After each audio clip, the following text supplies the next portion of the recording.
Most overwhelm is the result of actually having too many options, too many choices, and in many cases, too much to do. The vast majority of people feel overwhelmed when they've got too much to do. So the ability to actually prioritize and focus is what relieves the overwhelm and ultimately moves you forward, helps you get where you want to go. So how can we actively prioritize and get better at doing it? So the first step is obviously know actually what is the vision? What are you working towards? What is the overarching goal? Because if you know that and you have absolute clarity around what you're working on, then it's a lot easier to reverse engineer it to identify the key actions that you've got to take in order to actually get there. So if you can have that as priority number one, then we got to go through the process of, right, this is step one, this is step two, step three. So how I would do this personally, this is how I do it, is to one, do what we call a brain dump of everything you feel like you need to do. So you've got this thing that you want to achieve, you've got this thing that you're working on that's going to contribute to your larger vision for life, and you've got all this stuff to do. How do we figure it out? One, get it all on paper, get it out of your brain so it's not rattling around on paper.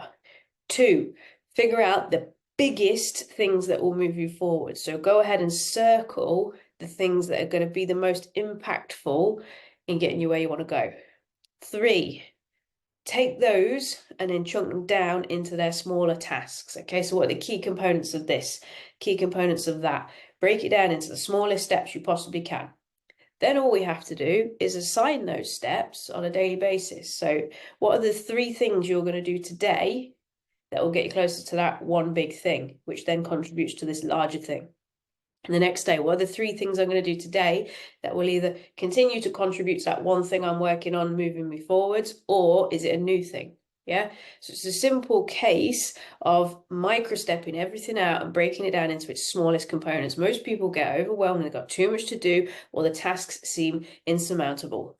Too much. How do we conquer that? We make it easy. We make it smaller, we make it more manageable. And when things are done piece by piece, then they very quickly build up. Like we always say, it's that compound interest effect. These small actions build up and they create the result that we're looking for. It's like a jigsaw puzzle. It's made up of all these tiny little pieces. The same is true for you and your aspirations and your vision of the future. It's just a series of little different puzzle pieces all put together. But it's on you to figure out when to work on the correct piece at the correct time. And that comes down to knowing what you're doing and being able to reverse engineer it. So brain dump it all out on paper, then start to break each of those key things, the biggest things that are going to move you forward, into their smaller components, their smaller steps, and then just each day try and do 3 of them. Next day, do 3, next day, do 3. And by the end of the week, you should have knocked off one of those big things that you need to do, and that will take you closer and closer. And by limiting it to 3 things a day, you're actually going to focus better because you're not going to be multitasking and jumping around from all these different things, okay? We actually get more done when we try and do less because it improves our focus and our bandwidth for actually getting those tasks done. So next time you're feeling overwhelmed, next time you feel like you've got too much going on, follow that process and let me know how you get on.